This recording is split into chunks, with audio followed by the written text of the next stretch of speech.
오늘 주실 하나님의 말씀 시편 3편 말씀입니다. 다 함께 일어나시고 시편 3편 전체 1절에서 8절까지를 우리가 힘있게 우리 시를 낭송하듯이 낭송하겠습니다. 시작. 여호와여, 나의 대적이 어찌 그리 많은지요. 일어나 나를 치는 자가 많으니이다. 많은 사람이 나를 대적하여 말하기를 그는 하나님께 구원을 받지 못한다 하나이다. 여호와여, 주는 나의 방패시요 나의 영광이시요 나의 머리를 드시는 자이시니이다. 내가 나의 목소리로 여호와께 부르짖으니 그의 성산에서 응답하시는도다. 내가 누워 자고 깨었으니 여호와께서 나를 붙드심이로다. 천만인이 나를 애워싸 진친다 하여도 나는 두려워하지 아니하리이다. 여호와여, 일어나소서. 나의 하나님이여, 나를 구원하소서. 주께서 나의 모든 원수의 뺨을 치시며 악인의 일을 꺾으셨나이다. 구원은 여호와께 있사오니 주의 복을 주의 백성에게 내리소서. 아멘. 우리 서신 채로 로마서 3장 23절 암송합니다. 시작. 모든 사람이 죄를 범하였음에 하나님의 영광에 이르지 못하더니. 로마서 3장 23절 말씀, 우리 주먹을 쥐고 이렇게 고백합니다. 주의 말씀은 내 발의 등이요 내 길의 빛입니다. 내가 말씀을 지키면 하나님이 나를 지키신다. 아멘. 우리 앉으시겠습니다. 오늘 3장에 읽은 셀라라고 하는 것은 성경에 나오는 구절이라기보다는 읽은 후에 그 뜻을, 읽는 것을 멈추고 그 뜻을 잠시 생각해보라, 이런 뜻입니다. 읽는 것을 멈추고 그 의미를 묵상해보라. 그래서 시편 읽으시다가 셀라라고 나오면은 읽은 걸 멈추고 그 뜻을, 방금 읽은 걸 묵상해 보시기 바랍니다. 시가 된 인생 시리즈 첫 번째, 이제 앞으로 시편의 말씀을 가지고 12번으로 나누어서 뒤에 글자가 멋있죠? 시가 된 인생이라고 하는 제목으로 말씀을 나누는데, 오늘은 오해의 골짜기로 지나면서 노래를 만들어낸 이야기를 함께 나누어 보려고 합니다. 오늘 시편 3편을 기록한 저자는 다윗입니다. 시편이 150편인데 전부 다윗이 적은 건 아닙니다. 시편이 보통 다윗이 적은 것을 약 73편 정도로 보고 있는데 그 중에 하나입니다. 그런데 무슨 일을 만났는지 다윗이 1절에 이렇게 탄원하며 노래하고 있습니다. 여호와여, 나의 대적이 어찌 그리 많은지요. 일어나 나를 치는 자가 많으니이다. 여러분, 이럴 때 있지요. 온 세상 사람들이 다 나의 대적인 것 같고 나를 미워하는 사람인 것 같아서 이런 1절의 고백이 여러분 입에서도 구구절절 나올 때가 있습니다. 여호와여, 나의 대적이 어찌 그리 많은지요. 일어나 나를 치는 자가 많으니이다. 아니, 도대체 다윗을 죽이려는 사람이 얼마나 많길래 다윗이 이렇게 무섭게 벌벌 떨면서 하나님께 탄원하고 있는가? 다윗이 누굽니까? 돌멩이 하나만 있어도 온 나라를 두려움에 떨게 만들었던 골리앗 하나쯤을 그냥 단숨에 죽이던 용맹하기 이를 데 없는 이 다윗이 도대체 누구를 만났길래 이렇게 살려달라고 벌벌 떨고 있는 것일까요? 왜 이렇게 사시나무 떨듯이 떨면서 하나님 두렵습니다, 살려주세요라고 하는지, 그 대적은 누군지 다름 아닌 자기의 아들입니다.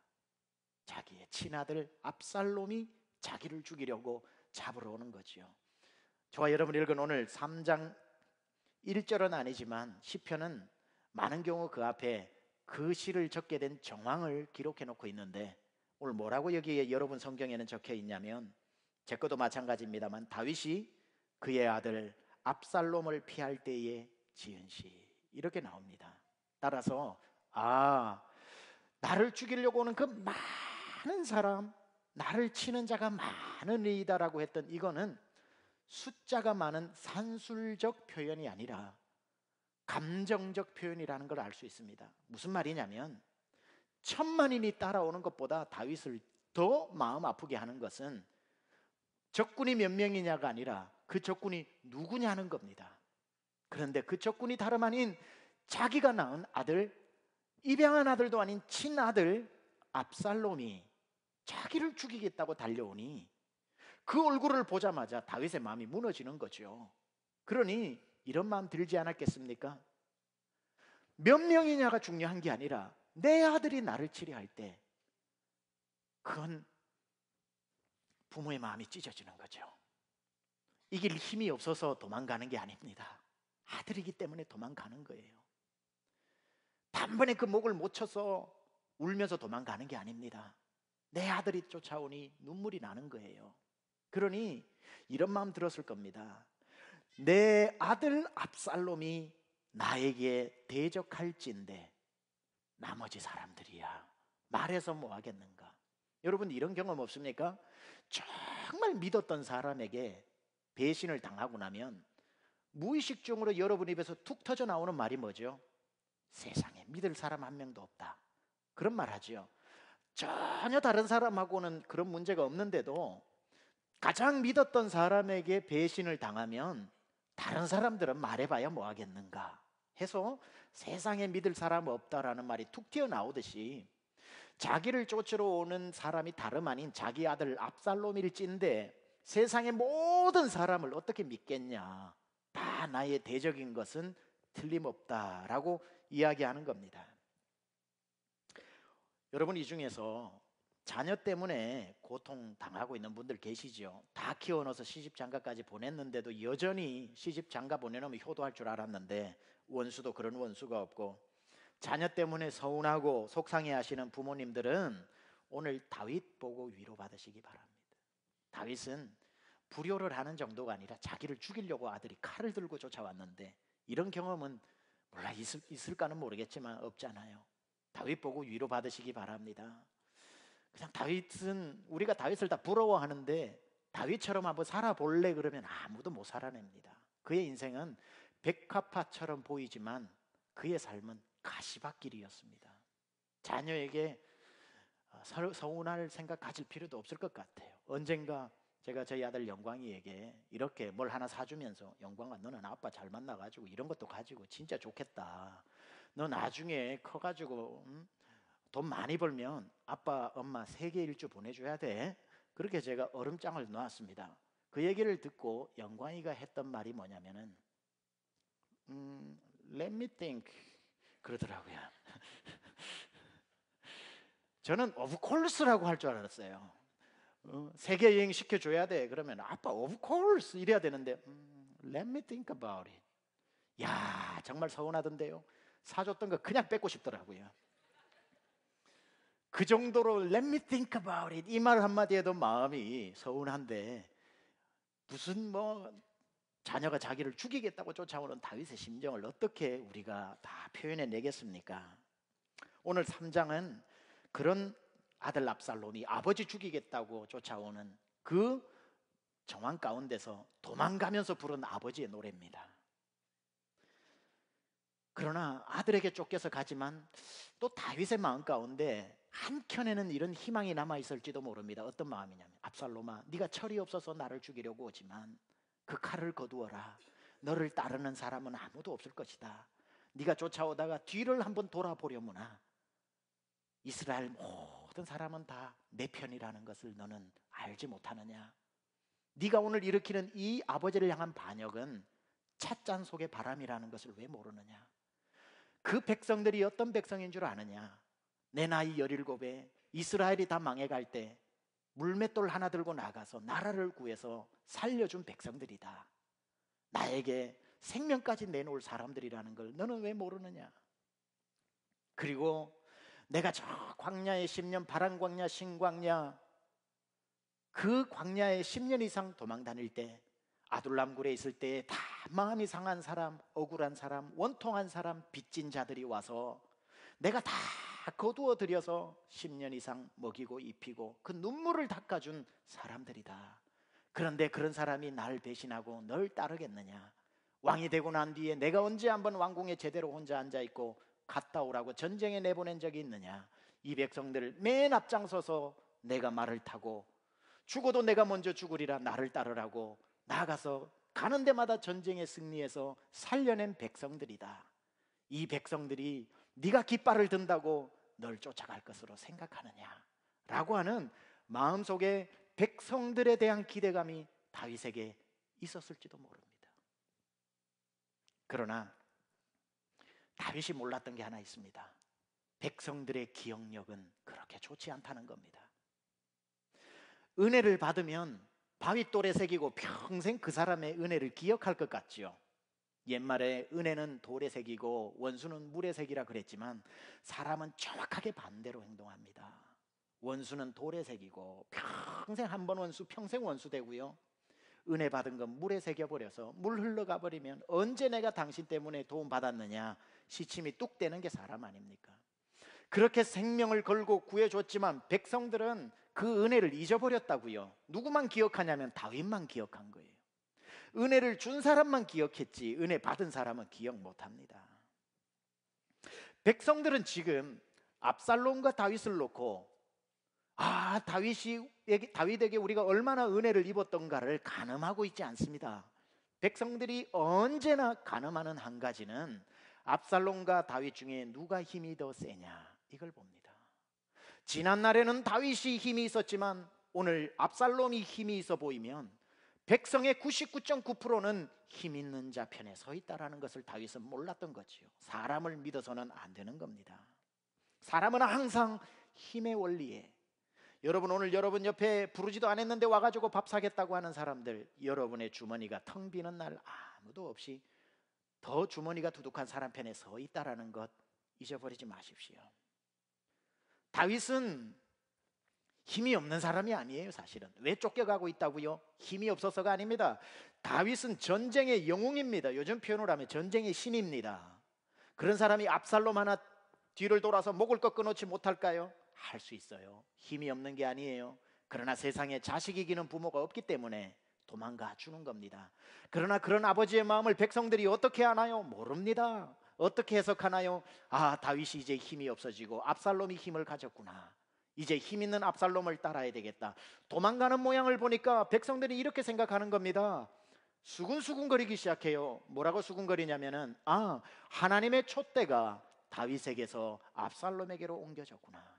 그래서 사람들이 2절에 이렇게 수군거리고 있지요. 뭐라고 이야기합니까? 2절에 같이 읽습니다. 시작. 사람이 나를 대적하여 말하기를 그는 하나님께 구원을 받지 못한다 하나이다. 사람들이 얘기하는 거죠. 하나님이 다윗을 버렸구나.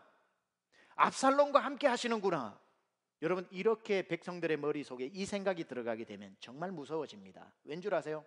이스라엘 전체 백성들은 종교 집단이기 때문에 하나님의 말씀에 순종하는 사람들입니다. 그런데 자기들의 눈으로 봐도 하나님이 다윗을 버리고 압살롬에게 촛대를 옮기셨다라는 것으로 해석되어진 이상 자기들이 하나님이 버린 사람을 더 이상 왕으로 쫓아가서는 안 되는 겁니다. 그 자체가 신성모독입니다. 비록 내가 다윗에게 받은 은혜가 있고 다윗 때문에 우리 집안이 몰락할 뻔하다가 살아난 은혜가 말로 이루 말할 수 없지만 그럼에도 불구하고 하나님이 오늘 압살롬의 손을 들어준 이상 우리는 압살롬 편에 서야 된다는 것이 그들의 종교적 고백이었습니다. 그러니 많은 사람들이 수군수군거리며 하나님의 촛대가 다윗이 아닌 압살롬에게로 옮겨졌다고 이야기하는 겁니다. 자, 지금 다윗의 상황을 한번 생각해 봅시다. 가장 아끼고 사랑하는 아들에게 버림을 받았고 자기의 인생을 바쳐서 구해줬던 백성들로부터 배반을 당했습니다. 그리고 도망가는 다윗이 그럴 만한 행동을 해서 그런 것이 전혀 없이 모든 것은 오해 때문에 생긴 억울함이라면 여러분 같으면 화병 나지 않겠습니까? 자, 이제 이 다윗의 삶을 여러분의 삶으로 한번 연결해 봅시다. 여러분에게 이런 일은 없었나요? 과거에? 아니, 오늘 이 중에 현재형으로 이런 억울한 일을, 외로운 일을 당하고 있는 분 없나요?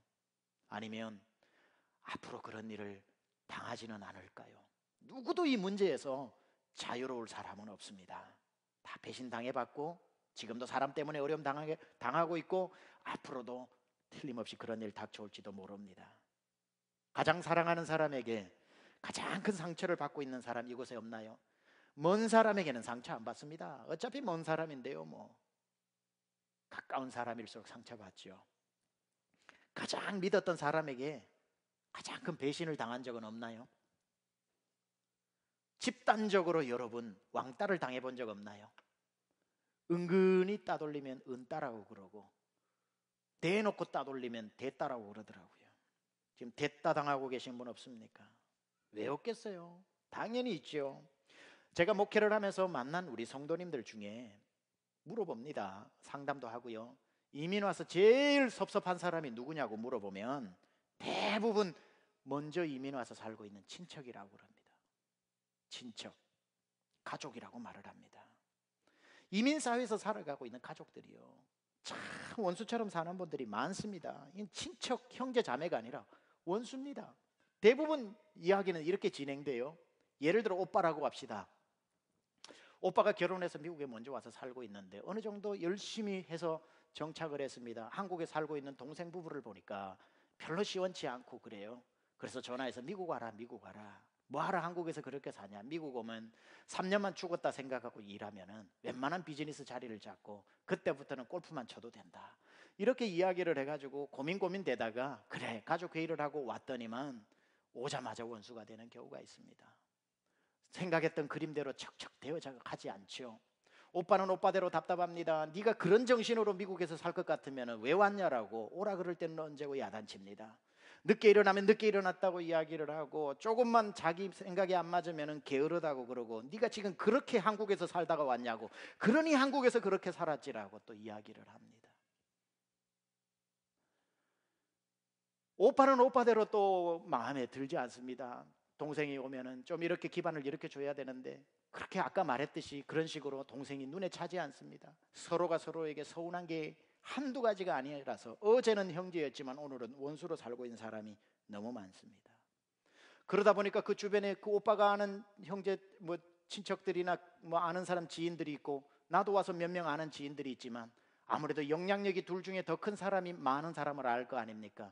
그러다 보니까 점점 많은 사람이 나에 대해서 수군거리기 시작하는 것 같고 설마 수군거리겠습니까마는 그런 것 같고 점점 내 옆에 있는 사람들도 한 명, 두 명 떠나서 하루아침에 혼자밖에 안 되는 마치 2절에 나오는 것처럼 많은 사람이 나를 대적하는 것 같이 보이는 그러한 삶을 사는 사람들이 많아요. 틀림없어 이 중에도 있을 겁니다. 근데 이 중에 특히 또 교회를 다니기 시작을 하면 예수 믿는 사람들이라면 또 도와줘야 되는데 만약에 그 친척이 먼저 와 있거나 또는 뭐 이런 저만한 이유로 교회 다니는 사람들이 위로해 주기는커녕 더 마음을 아프게 하는 경우도 있습니다. 이렇게 수군수군 거리는 것 같아. 수군 거리는 건 아니에요. 상식 있으면 잘 그렇게 안 해요. 근데 내 귀에는 그렇게 들리는 거예요. 저 사람 신앙생활 제대로 한 거 맞아? 하나님 제대로 아는 건 맞아? 집사라 그러던데 예수 믿는 거 맞아? 한국에서부터 교회 다녔다더니만 교회 다닌 거 맞아? 혹시 다른 주에서 사고 치고 온 거 아니야? 뒷조사 좀 해봐야겠는걸? 이런 식으로 내가 앉아있는 데마다 옆에서 수군거리는 것 같아. 수군거리지 않아요. 근데 그렇게 들려요. 그리고 혹시 한두 명 그런 사람도 있겠죠. 다의 의견은 아닙니다. 살다 보면 내 편은 하나도 없고 다 나의 적인 것처럼 남편으로 이렇게 느껴질 때가 있습니다. 가장 사랑하는 사람이 나의 적이 되고 내가 그렇게 모든 걸 쏟아부었던 사람들이 등을 돌리고 나름대로 최선을 다했던 친척, 지인, 교회 식구들까지도 나에게서 등을 돌릴 때 묻습니다. 여러분 그 순간이 왔을 때 어떡하실래요? 지금 그 순간에 있는 분 어떡하고 계셔요? What did you do? What are you doing? What are you going to do? 세 가지. 어떡하실래요? 본문으로 가볼까요? 다윗은 어떻게 했을까요? 똑같은 상황에 다윗은 어떻게 했을까요? 제가 언젠가 설교를 하면서 이런 말 한 적이 있습니다. 신앙생활은 기억력 싸움이라 그랬습니다.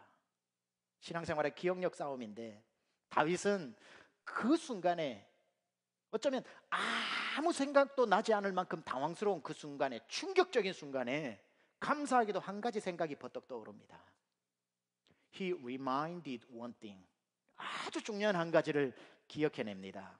이 기억이 나니까 지금까지 불같이 올라오던 감정이 단번에 사라져버립니다.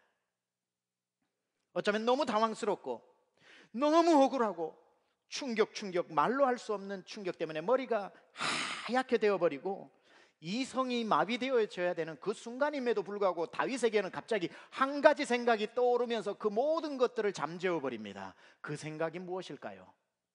무슨 생각이 떠오른 것일까요? 그건 이겁니다. 이 순간에도 하나님이 나와 함께 하신다. 너무 평범하지만 너무 중요한 것을 생각하는 겁니다. 왠 줄 아세요? 많은 사람들이 이런 상황을 닥치잖아요. 하나님 원망부터 합니다. 하나님이 어디 있어? 하나님 계시면 이럴 수가 없지. 그리고 너무 머리가 하얘져서 아니 그런 원망할 만큼도 없어요. 아무 생각 안 들어. 그런데 다윗은 이 순간에 하나님을 잊어버리기에 가장 좋은 순간에 하나님을 원망하기에 가장 완벽한 환경에서 오히려 하나님을 생각하면서 하나님이 나와 함께 하신다라고 고백합니다. 그 하나님은 어떤 하나님이냐면 다른 사람은 나에게 다 등을 돌려도 나에게 등을 돌리지 않는 하나님, 나를 죽이려고 쫓아와도 하나님은 생명 주시는 하나님. 나의 고백, 어떤 고백? 나와 함께 하시는 하나님은 다 떠나도 나를 절대 떠나지 않는 하나님, 등 돌리시지 않는 하나님, 나와 함께 하시는 하나님이라는 것을 생각하는 거예요. 신앙생활은 기억력이라고 그랬죠. 이 생각이 버떡 떠오른 거예요. 그러다 보니까 방금까지 울부짖었던 다윗의 입에서 다른 고백이 나옵니다. 그게 3절 4절인데요. 여호와여, 주는 나의 방패시요 나의 영광이시요 나의 머리를 드시는 자이시니이다. 내가 나의 목소리로 여호와께 부르짖으니 그의 성산에서 응답하시는도다. 방금 전까지 하나님을 기억 못할 때는 나의 대적이 어찌 그리 많은지요라고 환경에 휩싸였는데 하나님을 번뜩 기억하면서 입에서 나오는 고백이 여호와는 나의 방패시요 나의 영광이시요 나의 머리를 드시는 이시니이다. 내가 기도하오니 주님은 주의 시온 성산에서 응답하시리라. 하나님 기억하면 이 고백 나온다니까요. 하나님이 나와 함께 하신다는 이 고백이 나온다니까요. 그러면 해결되는 겁니다.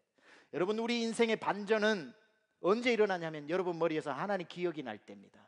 하나님이 여러분에게 행하신 일이 기억날 때 그 순간에 여러분 문제는 벌써 사라지는 겁니다. 그래서 사탄이 하는 일이 뭔 줄 아세요? 여러분 머릿속에서 하나님 생각 안 나도록 기억력을 지우는 역할을 합니다. 어떤 식으로요? 너무 큰 충격을 줘가지고 머리를 새하얗게 만들어버리는 거예요. 너무 바쁘게 일상을 돌려서 하나님 생각 손톱만큼도 안 나게 만드는 거예요. 사람에게, 사랑하는 사람에게 충격적인 말을 하게끔 만들어서 그 말 때문에 상처가 나가지고 하나님 생각 조금도 안 나게 만들어버리는 거예요. 화가 치밀어서 뚜껑이 열릴 만큼 화나가지고 분노 때문에 하나님 생각을 할래야 할 수 없도록 사탄이 자꾸 만드는 거예요. 목적이 뭐죠? 하나님 생각 못하게 하는 거. 왠 줄 아세요? 하나님 생각만 하면 모든 건 수포로 돌아가니까. 여러분이 하나님을 기억하고 이 순간에도 하나님이 나와 함께 하시지라는 고백이 나와버리면 끝나는 거거든요. 그 고백 못하게 하는 거예요. 그래서 많은 사람들은 사탄의 계획대로 다 돌아갑니다. 왜냐하면 화날 때 하나님 잊어버려요. 분이 날 때는 분낸다고 하나님 잊어버려요. 서운할 때 서운해서 하나님 잊어버려요. 화날 때 화내야지 언제 하나님 기억하고 있습니까? 사탄이 척척척 시키는 대로 화나면 하나님 잊어버리고, 억울하면 잊어버리고, 서운하면 잊어버리고, 그러니까 문제 해결이 안 돼요. 여러분, 우리가 어려운 일을 만나면 우리의 자세는 for God, 하나님을 향해 있어야 됩니다. 그런데 많은 사람은 어려운 일 당하면 for God 잊어버립니다. for God이냐 for God이냐, 이거 제가 만든 말인데 굉장히 멋있는 말인 것 같아요.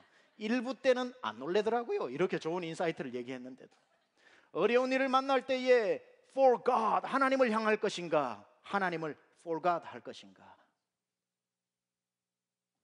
What's your choice? 여러분의 선택은 무엇입니까? 어떤 사람은요, 충격 때문에 하나님을 까먹기도 하는데 어떤 사람은 충격적인 일을 만나서 하나님을 기억하기도 합니다. 이런 사람 있죠. 길 가다가 바위에 부딪혀가지고 다 까먹어버리는, 기억상실증에 걸리는 사람이 있는가 하면, 어떤 사람은 기억상실증에 걸린 사람이 한번 이쪽에 부딪혀가지고 기억력이 돌아오는 사람이 있습니다. 멀쩡한 사람도 이런 얘기 들었거든요. 어릴 적에 선생님이 때리는 그 회초리에 맞아가지고 IQ가 20이 높아졌다, 이런 사람이 있어요. 그래서 여러분들도 머리를 한 번씩 박아본 적 없습니까? 저는 벽에 몇 번 박아본 적이 있습니다. 이 부분을 자극하면 IQ가 올라갈 줄 알고 이쪽도 박아보고 저쪽도 박아봤지만 아무 일도 안 일어났습니다. 여러분, 어떤 사람은 머리를 부딪히면 새까맣게 기억력을 상실하는 사람이 있는가 하면, 어떤 사람은 또 부딪히면 옛날의 생각이 다 돌아오는 사람이 있는데, 여러분, 우리가 어려운 일을 만나서 어떤 사람은 하나님을 다 잊어버리는 사람이 있는가 하면 그 충격적인 일 때문에 하나님을 더 붙잡는 사람이 있다고요. 하나님을 어려울 때일수록 붙잡으시기 바랍니다. 어떤 사람은 뚜껑 열리면 하나님도 뚜껑으로 나가게 해버리는데, 어떤 사람은 뚜껑이 열려도 하나님을 기억합니다. 어떤 사람은 화가 나면 눈에 뵈는 게 없다 그러는데, 어떤 사람은 화가 날수록 주님이 보이는 사람이 있습니다. 모든 상황 속에서 주를 찬양할지라. 모든 상황 속에서 주를 찬양할지라. 주는 나의 큰 상급, 큰 도움이시라. 내 마음이 확정되었사오니 내 눈 들어 주를 바라봅니다. 여러분, 모든 상황 가운데 주님 잊어버린 사람이 있다니까요. 이 중에도 있어요. 그런데 어려운 때일수록 주님을 기억하는 사람이 있는데, 오늘 다윗이 바로 주님을 기억하면서 주는 나의 방패시요 주는 나의 영광이시요 주는 나의 머리를 드시는 이시이니 내가 기도할 때 성산에서 내게 응답하리라. 이 주님을 기억해내더라는 겁니다. 여러분, 주님을 기억하시기를 축원합니다. 이게 큰 차이를 만들어냅니다. 그런데 다윗은 어려운 일 만났을 때 주님을 기억하는 수준에서 멈추지는 않았습니다. 여러분, 어려운 일 만났을 때 주님을 기억하는 수준이라면 적어도 제가 목회하고 있는 세미한교회 성도님 수준은 3분의 2는 다 기억합니다.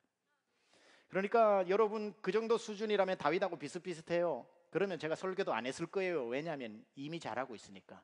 우리 성도님들 어려운 일을 당하면 세상으로 안 나가고 금요일 저녁 나와가지고 막 부르짖으며 기도하거든요. 얼마나 복된 교회입니까? 어려울 때 주님을 기억하고 나오는 사람은 사실 많아요. 특별한 것도 아니에요. 다윗도 그랬어요. 만약에 오늘 설교가 거기서 끝난다면 제가 이 본문 택하지도 않았습니다. 여기서 달라지는 것 중에 하나는 다윗은 하나님을 기억할 뿐 아니라 그 수준에서 멈추지 않고 또 한 단계 나가더라는 거예요. 그게 우리와 다윗을 다르게 만들어주는 것인데, 다윗이 어떤 부분이 다른지, 주님을 기억하는 것까지는 같았는데 뭐가 다른지, 이게 다릅니다. 다윗은 기도해놓고 행동이 달라졌다는 거예요. 기도해놓고 응답될 때까지 기다린 게 아니라 응답받은 사람처럼 행동하더라는 거예요. 여러분, 이게 얼마나 큰 차이가 있는 줄 아세요? 부르짖고 기도한 다윗은 그 다음부터 행동이 바뀌어 버렸습니다. 자, 다윗이 어떤 마음으로 기도했나요? 서운함으로 기도했습니다. 원통함으로 기도했습니다. 억울함으로 기도했습니다. 하나님, 억울합니다. 주는 나의 방패시요 나의 영광이시요 성산에서 내게 응답하실 것입니다 라고 기도를 하고 눈을 뜨자마자 하늘에서 천군 천사들이 칼을 차고 내려와서 다 원수를 베어 죽였습니까? 아니요. 기도하기 전이나 믿음으로 기도한 후나 달라진 건 단 하나도 없습니다. 똑같이 원수는 자기를 잡으러 와요. 그런데 중요한 한 가지가 달라졌습니다. 뭐가 달라졌죠? 다윗의 행동이 달라졌습니다. 상황이 달라진 게 아니라 기도한 다윗이 달라졌습니다. 아까 전까지만 해도 기도하기 전까지 두려웠어요. 하나님, 나의 대적이 너무 많다고 부르짖었어요. 그런데 기도하고 나자 마음의 평안이 찾아왔어요. 모든 문제가 해결된 게 아니라 해결된 사람처럼 행동하고 있어요. 이미 응답된 게 아니라 응답된 사람처럼 행동하고 있어요. 그 행동을 가장 잘 보여주는 게 뭔 줄 아세요? 그게 5절입니다. 뭐라고 나오냐면 3절 4절에 주께서 성산에서 내게 응답하실 것입니다 라고 해놓고 5절에 뭐라고 나오냐면 행동이 바로 바뀌어요. 내가 누워 자고 깨었으니 여호와께서 나를 붙드심이로다. 여러분, 이게 보통 일 아닙니다. 지금 다윗이 숲속에, 기드론 시내를 넘어서 숲속에 숨어 있거든요. 도망가고 있다고요. 전 국민이 자기를 잡으러 옵니다. 전국 수배령이 내렸습니다. 도망자가 아무리 피곤해도 눈을 감고 잠을 잔다는 건 있을 수 없는 일입니다. 여러분, 운전하면서 잘 수 있나요? 없죠. 졸음 운전은 하죠. 눈꺼풀이 내려와도 또 눈 뜨고 해야 되는 것처럼 도망자는 그렇게 잠을 자도 졸아야지 자면 안 됩니다. 왜냐하면 내가 눈 뜨고 있을 때는 있다가 눈 감을 때만 기다려서 내 원수가 나무 뒤에서 활시위를 겨누고 눈 감기만을 기다려서 잠에 떨어지는 순간 활시위를 놓아서 나는 죽기 때문에, 또는 나무 뒤에 바위 뒤에 숨어 있었던 원수가 내가 눈 감고 코 고는 소리가 새근새근 들리는 순간에 와서 칼로 내 목을 잘라가기 때문에 잠을 잘 수 없는 상황입니다. 자서도 안 되고요. 그런데 하나님은 나의 방패시오 나의 영광이시오 성산에서 나의 기도를 들으시리로다라고 기도한 후에 다윗이 보여줬던 거는 5절에 내가 눕고 일어서니 내가 누워 자고 깨었으니 잤다 이 말이에요. 왜? 여호와께서 나를 붙드시매로다. 이런 행동이 바뀌어버렸다는 겁니다. 간밤에 잘 잤다 이 말이에요. 여러분 간밤에 잘 주무셨습니까? 아무 염려 없는 사람처럼 내가 잠자는 동안 그냥 아무 염려 없는 사람처럼 어떻게 눈을 감을 수 있었을까? 다윗은 시편 121편에 믿음이 있었습니다. 내가 비록 눈을 감고 자지만 내 하나님은 졸지도 주무시지도 아니하시고 그 밤에 나를 지키신다는 믿음 때문에 그 믿음이 나를 평안하고 눕고 일어나게 만드는 겁니다. 실제적인 믿음이 있는 거예요. 그러니까 두려울 것도 없고 잠을 못 잘 이유도 없고 코를 못 골 이유도 없고 잘 잤습니다. 이게 다윗의 믿음의 수준이라는 거예요.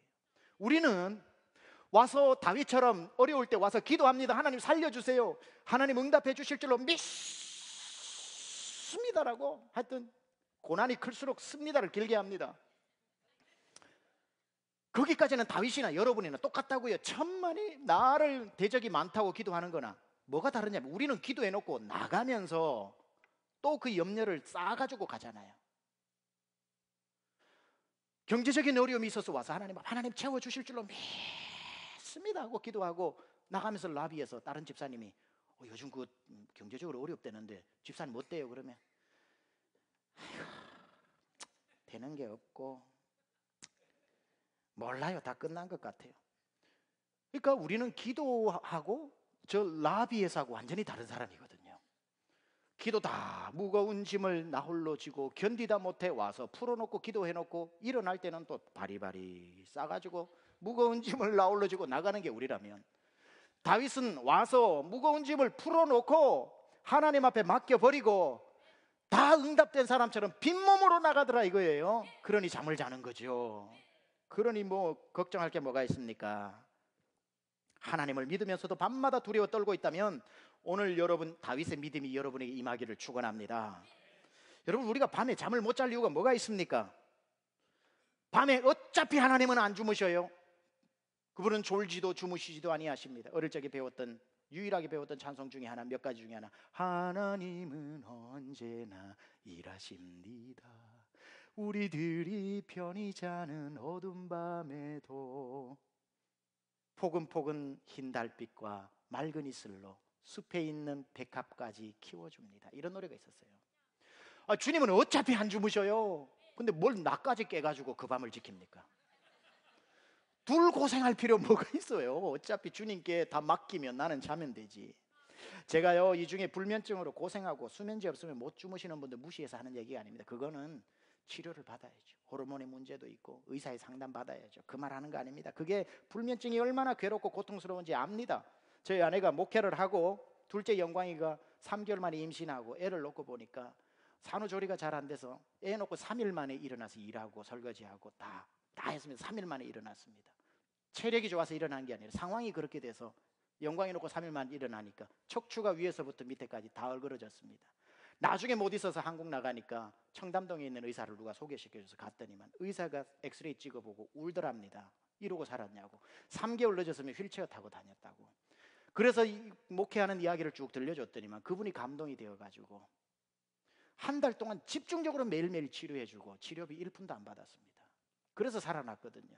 그 한국 나가기 전까지 1년 반 동안 이 사람이 누워서 잔 적이 한 번도 없어요. 척추 때문에. 제 옆에서 엎드려서 잤는데 엎드려서 잠을 못 자죠. 엎드려서 신음을 하고 있기 때문에 잠 못 자는 사람의 고통이 어떤 건지 제가 너무 잘 압니다. 잘 압니다. 그러니까 이 중에 불면증으로 있는 분들 그런 얘기를 하는 게 아니라 그런 분들은 의사의 치료도 받고 기도도 받고 해결돼야 되지만 오늘날 병리적인 이유 때문이 아니라 훨씬 더 많은 사람이 잠을 못 자는 이유가 뭔 줄 아세요? 그거는 병이 아니라 불안함 때문에 그렇습니다. 불안함, 초조함, 두려움.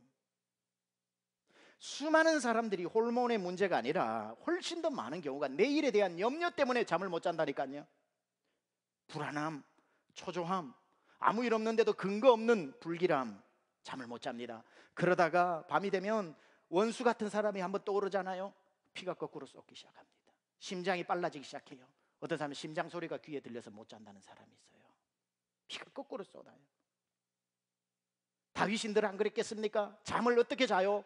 원수가 자기 아들로부터 자기 생명을 줬던 온 백성이 자를 죽이겠다고 오는데 그거 밤에 묵상했으면 잠 못 잡니다. 원수 때문이 아니라 자기가 화가 나서 못 잡니다. 그런데 다윗은 히브리서 10장 30절을 미리 땡기 알았던 것 같아요. 히브리서 10장 30절에 뭐라고 얘기하냐면 원수 갚는 것이 하나님께 있다 그랬거든요. 내가 아무리 그 왼수 해도요 나만 손해입니다. 하나님께 맡겨야 되는 거예요. 원수 갚는 것이 하나님께 있는 거예요. 그러니까 다윗은 기도하고 난 뒤에 잠을 자는 것은 전적 신뢰, 100% 하나님께 신뢰할 수 있었기 때문에 맡길 수 있었던 겁니다. 여러분, 문제 없는 사람이 어디 있어요? 문제는 누구에게나 있습니다. 문제가 없으면 여러분 평안할 줄 아세요? 문제 많은 사람요 문제 없어 보세요. 더 불안해합니다. 아이고, 문제가 없는 게 불안해서 죽겠어요 목사님. 왜요? 나는 항상 문제를 달고 다녔는데 최근에 문제가 없어요. 폭풍 전야처럼 문제가 없으니까 더 불안해하는 사람이 있어요. 여러분, 그렇기 때문에 우리의 문제는, 진짜 문제는 문제가 있느냐 없느냐가 아닙니다. 더 중요한 건 뭐냐면 문제가 생겼을 때 맡길 분이 계시냐 안 계시냐는 겁니다. 문제가 생기는 건 항상 생겨요. 근데 어디서 달라지느냐? 내가 문제가 있어도 맡길 분이 계시다. 나는 맡길 분이 없어. 무거운 짐 나 홀로 지고 산다. 이 차이가 있는데 여러분에게는 계시잖아요. 맡기고 잠드세요. 너희 염려를 다 내게 맡기라. 주님 말씀하셨잖아요. 수고하고 무거운 짐진 자들아 다 내게로 오라. 내가 너희를 쉬게 하리라. 갑자기 나의 대적이 어찌 그리 많은지요라고 탄원하며 잠이 들었던 다윗은 에라 모르겠다고 눈을 감고 자버렸어요. 죽으면 죽겠다고 잤겠죠. 얼마나 잤을지, 얼마나 피곤했겠어요. 아침이 되었던지 소리가 들리는데 숲속의 새소리가 귀를 간지럽히고 나무 아래 나무에 낙엽이 잎이 아침 햇살이 그 낙엽 사이로 얼굴을 부비고 만집니다. 눈을 이렇게 떴습니다. 자기를 더듬어 보죠. 원수가 와서 팔을 잘라갔는지, 귀를 더듬어 보니 귀를 잘라갔는지, 머리끝에서 발끝까지 만지다가 I'm alive, 살았구나. 그 순간 뭘 깨달았을까요? 지난밤에도 주님이 나를 지켜주셨구나. 여러분, 오늘 아침 다 일어나셨기 때문에 여기 오셨죠? 그냥 일어난 게 아닙니다. 주님이 간밤에도 여러분 안방에서 지켜주신 겁니다. 하나님이 지켜주시고 새벽 6시, 아침 6시에 코에 호흡을 넣어주셔야 눈을 뜨는 겁니다. 이 오늘 하루가 많이 들었죠? 어제 죽었던 사람의 그렇게 살고 싶었던 오늘이라고. 근데 여러분은 당연하다는 듯이 받아 누리면 안 됩니다. 이건 주님이 오늘 밤에, 지난 밤에도 보호하시고 주신 것입니다. 따라서 여러분 평생이 40이 되시든지 80이 되시든지 지난 인생 단 하루도 간밤에 주님이 안 지켜주신 날이 없는 겁니다. 따라서 우리의 일상은 일상이 아니라 기적인 겁니다. 다윗이 그걸 느낀 거예요. 지난밤에 평상시에는 그냥 자면 잤지 깨면 깼지 했는데 광야에서 숲속에서 원수들에 둘러싸여서 자고 일어났다는 건 기적이구나. 아, 내 인생에 그 수많은 날들을 자고 일어났던 게 기적이었구나. 그러니 눈만 뜬 것뿐인데도 하나님이 나를 보호해 주셨다는 것을 느끼자마자 그의 입에서 나온 고백이 뭔 줄 아세요? 그게 6절입니다. 같이 한번 읽어볼까요? 6절 시작. 천만인이 나를 애워싸 진친다 하여도 나는 이제 두려워하지 아니하리라. 자고 일어난 것뿐인데도 담력이 생긴 거예요. 왜냐하면 지난밤 지켜주신 하나님이 나와 함께 하시니 이제 천만인이 나를 둘러치려 하여도 I don't worry about it. 절대로 나는 이제 두려워하지 아니하리로다. 대적은 여전히 있다니까요. 변한 것 하나도 없다니까요. 활시위를 여전히 당기고 있을지도 모릅니다. 한 가지가 달라졌습니다. 다윗의 입술에 고백이 달라졌습니다. 나의 대적이 어찌 그리 많은지요로 1절로 시작했던 다윗이 이제는 그 밤을 지새고 천만인이 나를 둘러치려 하여도 나는 이제 두려워하지 않습니다. 다윗이 달라져 버린 겁니다. 여러분 환경 바뀔 거 생각하지 말고 여러분이 달라지십시오. 주님은 똑같은 주님이시고 어제 지키신 주님이 오늘도 지키십니다. 오늘 지키신 주님이 내일 왜 염려합니까? 내일도 지키시는 겁니다. 근데요, 다윗의 고백은 이 수준에 멈추는 게 아니라 또 한 가지 고백으로 전진해 나가는데 8절 한번 같이 7절 같이 한번 읽어볼까요? 7절. 여러분 읽다가 이걸 발견하시면 여러분은 이제 저의 수준을 능가하시는 겁니다. 7절 같이 읽어봅니다. 시작. 여호와여 일어나소서, 나의 하나님이여 나를 구원하소서. 주께서 나의 모든 원수의 뺨을 치시며 악인의 일을 꺾으셨나이다. 여기 아주 독특한 표현이 나옵니다. 무슨 표현이 나오는 줄 아세요? 마지막 동사입니다. 꺾으셨나이다. 꺾으실 것입니다가 아닙니다. You have struck all my enemies.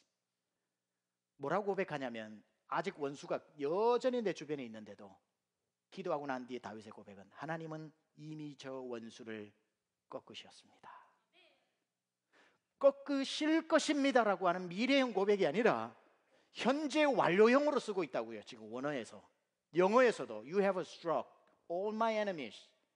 나의 원수를 하나님이 이미 치셔서 완성시키셨습니다. 얼마나 놀라운 고백입니까? 여러분 기도하시고 하나님이 나와 함께 하신다면 내일 일은 더 이상 미래형이 아니라 과거형이 될 줄 믿습니다. 그게 미래에 남아있는 것뿐이지만 이루실 것은 하나님이 이미 2000년 전 십자가 위에서 테텔레스타이 다 이루었다. It is accomplished. 2000년 전에 이루어진 겁니다. 뭐가? 여러분의 미래가. 우리에게는 미래형이지만 주님께는 여전히 과거형이고 여러분의 기도 속에는 여전히 과거에 이루어진 사실입니다. 그러니 다윗이 뭐가 두렵겠습니까? 천만인이 나를 둘러치려 하여도 두려워하지 아니하리라. 이 말씀하고 마칠게요. 그렇다면 우리는 이런 의문을 가집니다. 목사님 좀 거시기한데요. 뭐가요?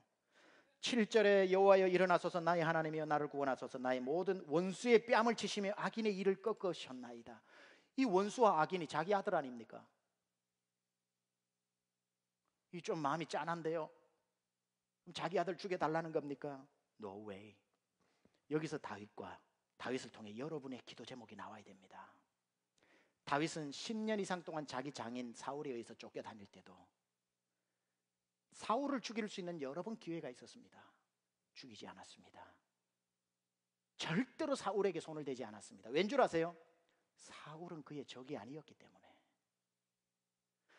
단지 메시아 나라 왕국인 다윗의 나라를 통해 예수님이 오시기 때문에 그 나라를 죽이려고 하는 사울 임금을 통한 그 뒤에 있는 악의 영들에 대한 싸움이라는 것은 다윗을 알았습니다. 사울을 본 것이 아니라 사울 뒤에서 사울을 조정하는 혈과 육이 아니라 정사와 권세와 세상의 어둠을 주관하는 영적인 세력을 봤기 때문에 다윗은 그와 싸웠지 사람인 사울과 싸우지 않았다고요. 그와 동일하게 오늘 이 원수와 이 악인에게서 구해달라고 하는 것도 자기 아들을 향하는 말이 아닙니다. 자기 아들의 눈을 가리고 자기 아들 속에 분노심을 넣어놓고 시기심을 넣어놓으면서 뒤에서 팔짱 끼고 웃고 있는 혈과 육이 아닌 정사와 권세와 어둠의 주관자인 악의 세력을 향한 그 이빨을 꺾어달라고 기도하고 있는 겁니다. 왼수 같은 남편들 집에 있고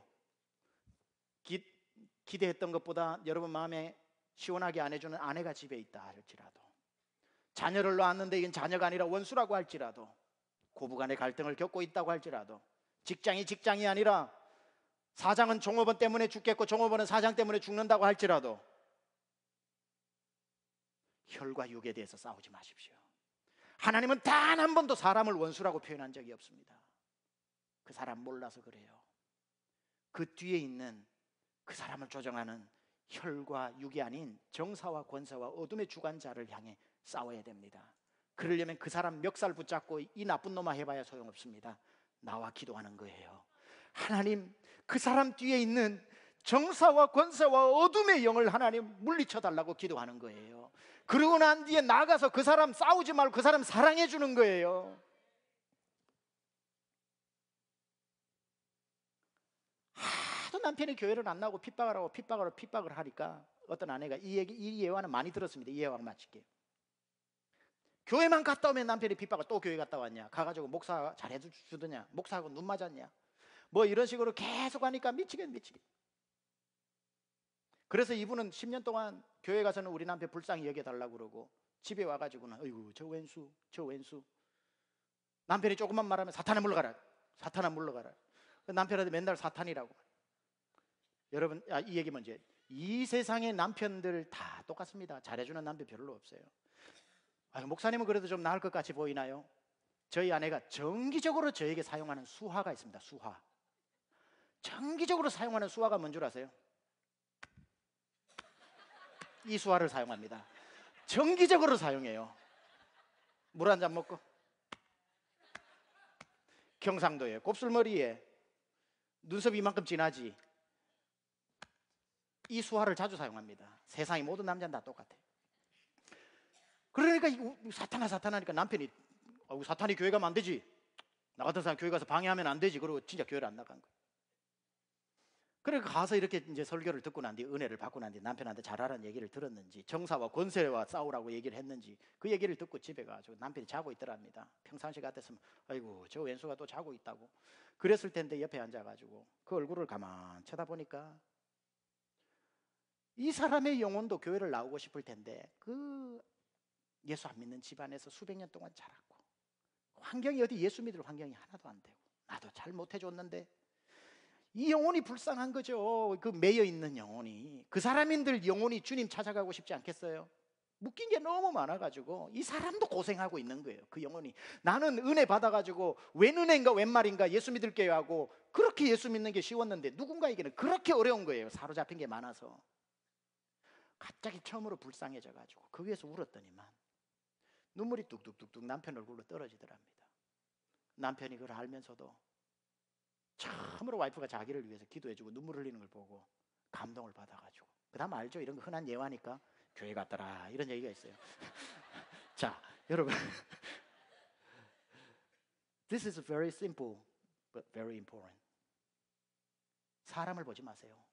오늘 나가서 한번 맞짱 떠야 될 사람들, 오늘부터 여러분 절대로 사람을 혈과 육으로 대하지 마세요. 시부모님, 친정어머님, 남편, 아내, 자식 긍휼히 여기세요. 그 뒤에 정사와 권세에 나와서 기도하세요. 그러면 하나님이 그 기도 들으시면 나가보면 사람이 바뀌어 있다니까요. 눈물의 골짜기, 오해의 골짜기로 지나갈지라도 다윗은 결과는 시편 3편의 시를 만들어낸 것처럼 여러분의 삶이 시가 되는 인생 되기를 축원합니다. 우리 오늘 말씀 가지고 기도합니다. 여러분 오해를 받고 있지는 않나요? 여러분 마음이 지금 어떻습니까? 미국에 와서 제대로 살아보려고 했는데 사람 때문에 상처를 받아서 그때 이후로 지금까지 마음이 제대로 열리지 않고 자꾸 눈만 감으면 사람이 떠올라서 그 사람을 묵상하고 있지는 않습니까? 믿음은 맡기는 것이고요, 믿음은 하나님께 맡기고 간밤을 편안하게 자는 것입니다.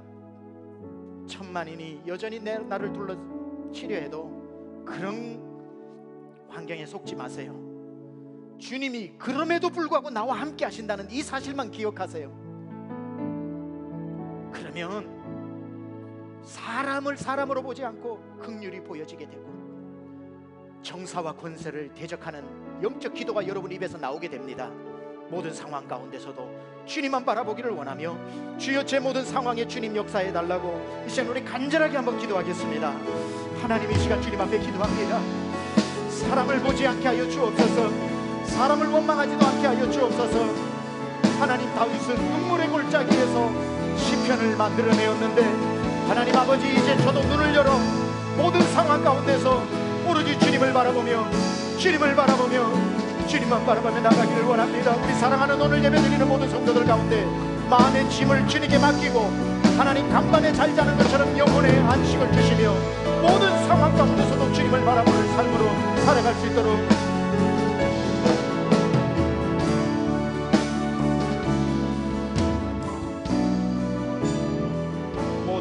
상황 속에서 찬양합니다. 모든 상황 속에서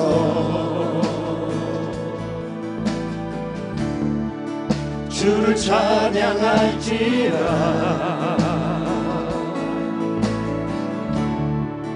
주는 너의 큰 상을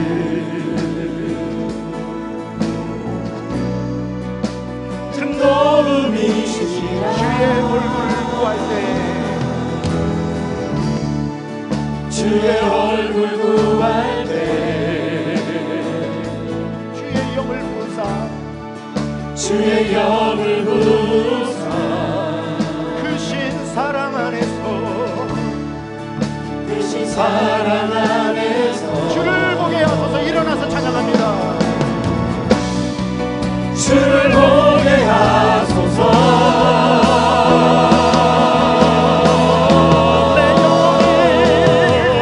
내 영혼이 완전되고 완전되어 사오니 믿음에 흔들어 주를 바라봅니다.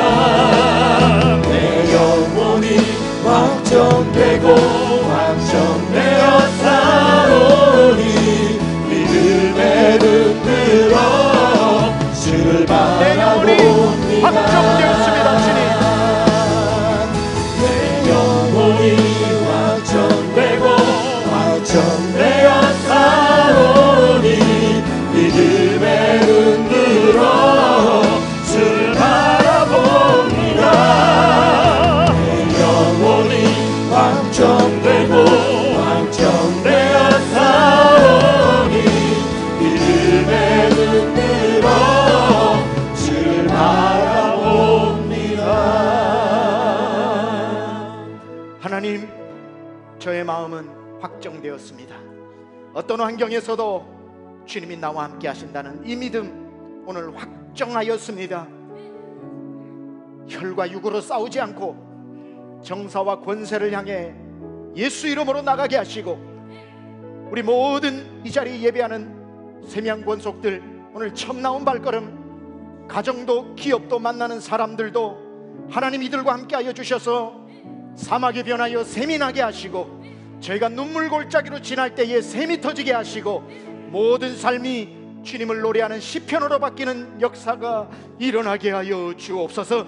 주님이 우리와 함께 하시니 우리는 두려워하지 아니하겠나이다. 이제는 우리 주 예수 그리스도의 은혜와 하나님 아버지의 놀라우신 사랑하심과 성령님의 감화감동 내주교통 역사하심이 주님만 바라보며 주님께 찬송하며 모든 환경이 변하여 시로 만들기로, 노래가 되기로 결단하고 다짐하고 은혜 받고 돌아가는 사랑하는 심령들 머리머리 위에 지금부터 영원토록 함께 하옵시기를 간절히 축원하옵나이다. 아멘.